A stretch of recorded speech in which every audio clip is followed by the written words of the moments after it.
Hello बच्चों, welcome to RP classes. आज की हम वीडियो में पढ़ रहे हैं इतिहास, क्लास 10th का है, जिसका दूसरा चैप्टर है इंडो चाइना में राष्ट्रवादी आंदोलन। जो वियतनाम है उसके ऊपर फ्रांसीसी शासन था। फ्रांसीसी शासन से मुक्ति के बाद वियतनाम में गणराज्य की स्थापना हुई। अनेक राष्ट्रवादी आंदोलन वहाँ पर चले। उन राष्ट्रवादी आंदोलनों का प्रभाव समाज पर क्या पड़ता है वो हम आज देखेंगे। इस राष्ट्रवादी आंदोलन के जो नायक थे यानी राष्ट्र और उसके नायक, हमारा जो नेक्स्ट टॉपिक बनता है। किसी भी आंदोलन को देखने के लिए, उसके पैमाने को मापने के लिए, उस आंदोलन का प्रभाव समाज पर क्या पड़ता है, हम यह देखते हैं। अब इस आंदोलन में औरतों की क्या भूमिका रही, क्या औरतों ने राष्ट्रवादी आंदोलन में भाग लिया, क्या देश के लिए, राष्ट्र के लिए उनमें भी राष्ट्रवाद की भावना जागृत हुई और समाज ने औरतों को किस रूप में देखा। तो हम आज औरतों की भूमिका के बारे में जानेंगे। हमारा टॉपिक है विद्रोही औरतें। चीन के मुकाबले में वियतनाम में जो औरतें थी उनको जो दर्जा दिया जाता था ज़्यादा बराबरी वाला मिलता था।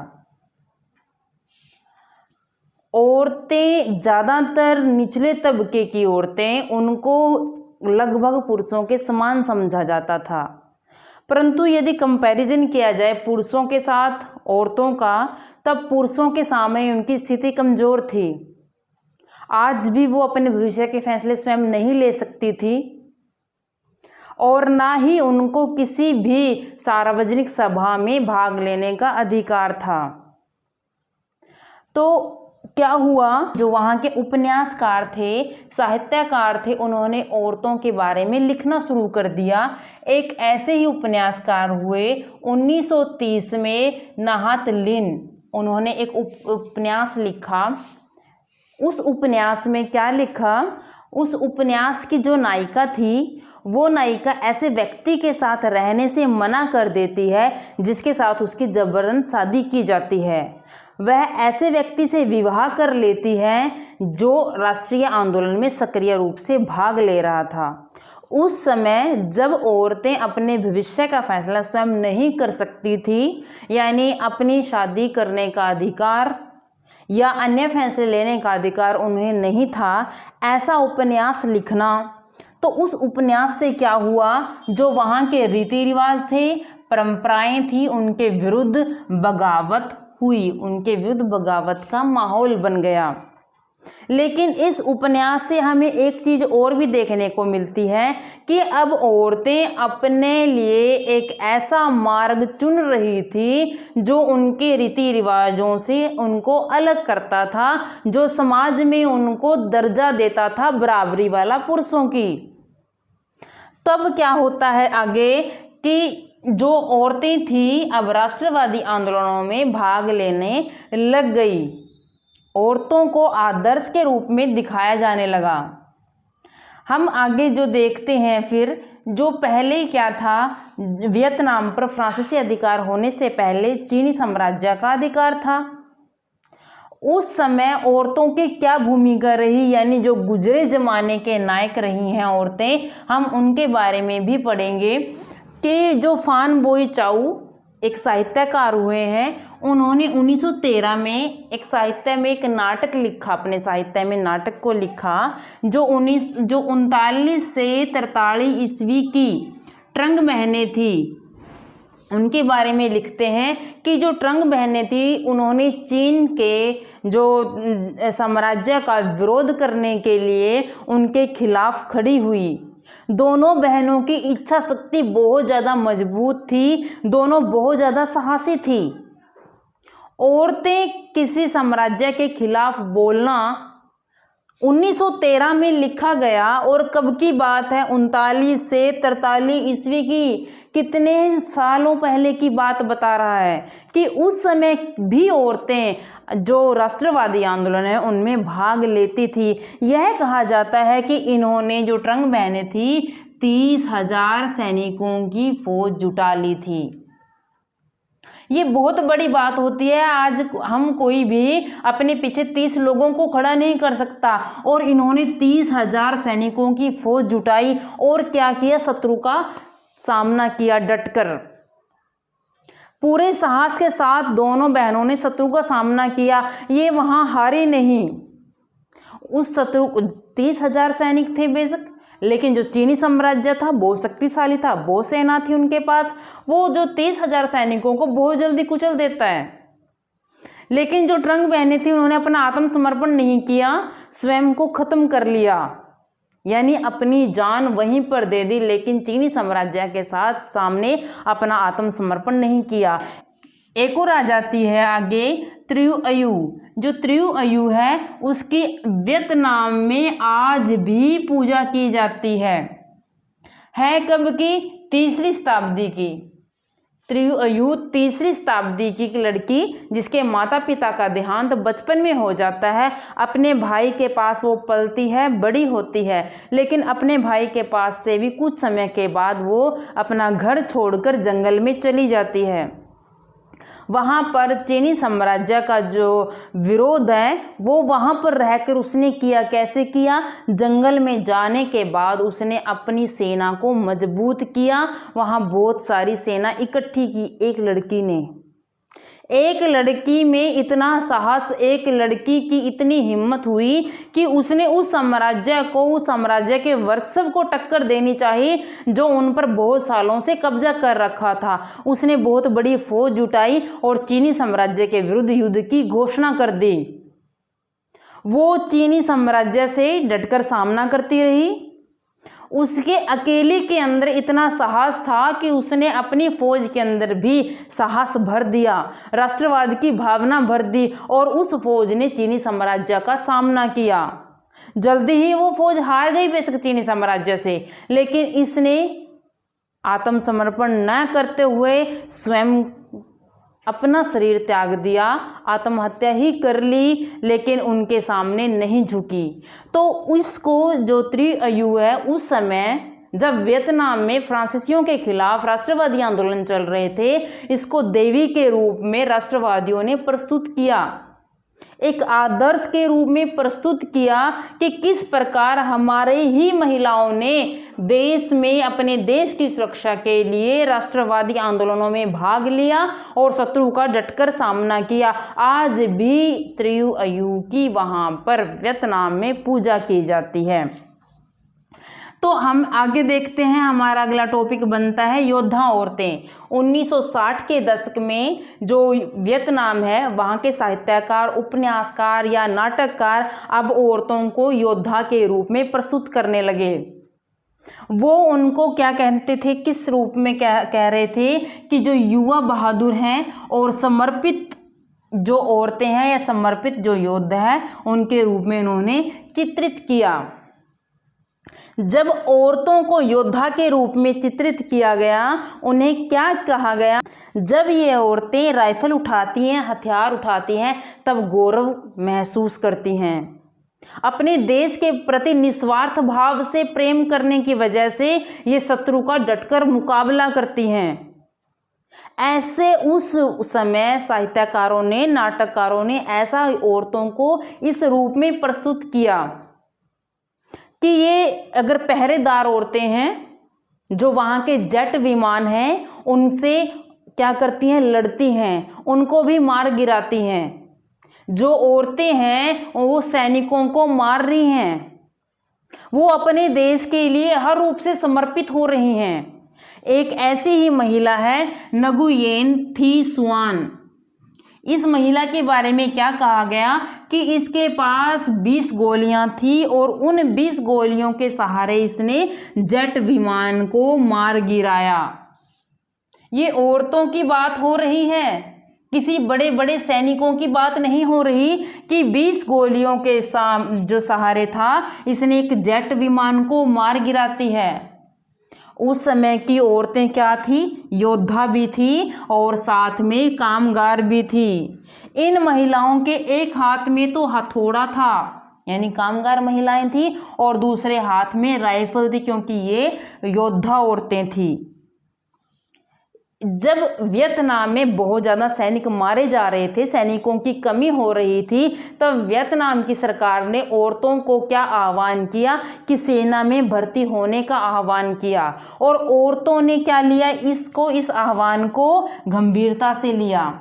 वो अनेक औरतें सेना में भर्ती हो गई। सेना में भर्ती होने के बाद उन्होंने जो फ्रांसीसी सेना थी, जो अमेरिका की सेना थी या जापान की सेना थी, उसका डटकर मुकाबला किया। औरतों ने घायलों की मरहम पट्टी की, भूमिगत सुरंगें व कमरे बनाए। कहाँ पर? जो हमने पिछले ही बार पढ़ा था, हो चीन मार्ग पर, यानी भूल भुलैया मार्ग पर जो अनेक कमरे बने हुए थे, अनेक सुरंगें बने हुई थी, वो अनेक युवाओं ने बनाई। उस समय अनेक युवा 2195 किलोमीटर सड़कों पर पहरा दे रहे थे, 2500 ठिकानों की हिफाजत कर रहे थे, और उन्होंने क्या किया? 6 हवाई पट्टियां बनाई, 10,000 बमों को बर्बाद कर दिया। अनेक स्थानों पर सैनिक सामग्री पहुंचाई। जो रसद थी, जो बम थे, जो गोला बारूद था, जो कुली का काम कर रही थी, वो भी औरतें कर रही थी। जो 1965 से 1975 की बात है कि जो 70 से 80% औरतें उस समय क्या कर रही थी? काम कर रही थी। 100 में से 80 औरतें काम कर रही थी, सिर्फ 20 ही पुरुष काम कर रहे थे। लगभग 15 लाख औरतें उस समय राष्ट्रवादी आंदोलनों में भाग ले रही थी। तो ये बहुत बड़ी बात है, क्योंकि उस समय क्या था? औरतों को अधिकार नहीं मिले हुए थे, उनको वोट डालने का अधिकार नहीं मिला हुआ था। अभी तो वियतनाम में क्या था? पुरुषों को ये अधिकार नहीं अच्छे से मिले हुए थे। अभी तो वियतनाम में गणराज्य की भी पूरी स्थापना भी नहीं हो पाई थी, अपने आप को गणतंत्र देश भी नहीं घोषित कर पाए थे। उस समय में औरतें, 15 लाख औरतें भाग ले रही थी, सेना के रूप में कार्य कर रही थी। यह बहुत बड़ी बात है उस समय की। अब हम आगे देखते हैं कि शांति के समय औरतों को किस रूप में दिखाया गया, या शांति के समय औरतों की क्या भूमिका रही। अब योद्धाओं की जगह मजदूरों के रूप में औरतों को दिखाया गया। सैनिक नहीं बल्कि कृषि कोऑपरेटिवों, कारखानों में काम करते हुए इनको दिखाया जाने लगा। अब हम देखते हैं आगे युद्ध की समाप्ति। युद्ध की समाप्ति, कौन से युद्ध की समाप्ति? जो अमेरिका का वियतनाम से युद्ध चल रहा था, उस युद्ध की समाप्ति। ना तो अमेरिका वियतनाम को अपने नियंत्रण में ले सका, और ना ही अमेरिका वियतनाम को अपने साथ ले सका। यानी ना तो अमेरिका वियतनाम पर जीत ही पा सका, और ना ही अमेरिका वियतनाम को अपना उपनिवेश बना सका। यह युद्ध बहुत लंबा खिंच गया था, और यह एक पहला टेलीविज़न युद्ध था। यानी इस युद्ध को टेलीविज़न पर दिखाया गया। वहाँ पर दिखाया गया कि किस प्रकार अमेरिका ने वियतनाम पर आक्रमण किया, और अमेरिका के सैनिक किस प्रकार मर रहे हैं, वियतनाम के सैनिक उनका कैसे डटकर मुकाबला कर रहे हैं। ऐसा इस युद्ध को टेलीविज़न पर दिखाया गया। अब अमेरिका के लोग अमेरिका के ही खिलाफ हो जाते हैं। उनको पता चल जाता है कि अमेरिका बिना ही किसी कसूर के वियतनाम पर आक्रमण कर रहा है, और वो इसमें सफल भी नहीं हो रहा। इसकी वजह से अमेरिका के अनेक सैनिक मारे जा रहे हैं। तब अमेरिकी जनता, जो अमेरिका को, जो सरकार है अमेरिका की, उनको बोलती है कि इस युद्ध को समाप्त किया जाए। जो अनेक वो थे उस समय साहित्यकार थे, उन्होंने वियतनाम के राष्ट्रवादी लोगों की, उनके नायकों की बहुत प्रशंसा की। एक थे नोम चोम्स्की, वो क्या कहते थे कि यह युद्ध जो चल रहा है वो शांति के लिए आत्मनिर्णय के अधिकार को खत्म कर रहा है, या शांति के लिए जो आत्मनिर्णय का अधिकार है उसके लिए बहुत बड़ा खतरा है। यह अंतर्राष्ट्रीय सहयोग के लिए भी बाहरी खतरा बना हुआ है। तो उस समय के साहित्यकारों की, उस समय के दार्शनिकों की ऐसी सोच बन चुकी थी अमेरिका के लिए। तब अमेरिका ने अंत में इस युद्ध को समाप्त करना पड़ा। 1974 की बात है, पेरिस शांति समझौते के द्वारा यह युद्ध समाप्त हो गया। अब वियतनाम में युद्ध समाप्त हो चुके थे, फ्रांस के साथ युद्ध समाप्त हुआ, अमेरिका के साथ भी और जापान के साथ पहले ही वो युद्ध समाप्त कर चुके थे। वियतनाम हर जगह से स्वयं को बचा लेता है, उनकी जीत हो जाती है। अब क्या हुआ, लेकिन जो वियतनाम में NLF जो एक संगठन बना हुआ था, अभी भी उसका एकीकरण नहीं हुआ था जो वहाँ की सरकार थी। यानी वियतनाम के जो दो टुकड़े किए हुए थे वो अभी भी ऐसे ही थे। वियतनाम एक गणतंत्र रूप में या एकीकरण नहीं हो पाया था। तब 30 अप्रैल 1975 को NLF ने राष्ट्रपति महल पर कब्जा कर लिया और जो वियतनाम के दोनों हिस्से थे उनको मिलाकर एक राष्ट्र की स्थापना कर रही। यानी 1975 में जो वियतनाम है वहाँ पर राष्ट्र की स्थापना होती है। हमने पढ़ा था कि 1945 में वियतनाम स्वतंत्र हो जाता है। वियतनाम स्वयं को फ्रांस से, जो वियतनाम का हनोई शहर है, उसको स्वतंत्र करवा लेता है। लेकिन हमने अभी कितना सुना, कितना पढ़ा कि जैसे जब फ्रांस का वहाँ से अधिकार समाप्त हो जाता है फिर भी फ्रांस वियतनाम पर आक्रमण कर देता है, वियतनाम के ही टुकड़े कर देता है। अमेरिका वियतनाम पर आक्रमण करता है, कभी वहाँ कम्युनिस्ट सरकार ना स्थापित हो जाए। तो वियतनाम को 45 से, जब वियतनाम 45 में यानी 1945 में वियतनाम आज़ाद हो जाता है और 1975 तक, यानी यहाँ कितने बनते हैं, 30 वर्ष, अपने गणराज्य की प्राप्ति में वियतनाम को 30 वर्ष तक संघर्ष करना पड़ा। वो 45 में आज़ाद हो जाता है, लेकिन वहाँ का गणराज्य की स्थापना, वियतनाम का जो एकीकरण है 75 में होता है। यानी कितने वर्ष तक संघर्ष किया, 30 वर्ष तक वियतनाम के लोगों ने संघर्ष किया। लेकिन उनके अंदर की राष्ट्रवाद की भावना के कारण, उनकी एकता के कारण सब वियतनामी चाहते थे कि हमारे देश पर हमारे ही नायकों का राज हो। हम जो दूसरे देश हैं, चाहे इसमें फ्रांस है या अमेरिका है या अन्य कोई भी देश है, उसे स्वयं को स्वतंत्र करवाना चाहते हैं। उनकी इच्छा शक्ति मजबूत होने की वजह से, राष्ट्रवाद की भावना होने की वजह से वियतनाम का 1975 में एकीकरण हो पाया, यहाँ गणराज्य की स्थापना हो पाई। यह चैप्टर इतना ही था। अगला चैप्टर हम नेक्स्ट वीडियो में करेंगे। मेरे चैनल को शेयर कीजिए, सब्सक्राइब कीजिए और आज की वीडियो आपको कैसी लगी ज़रूर बताएं। Thank you.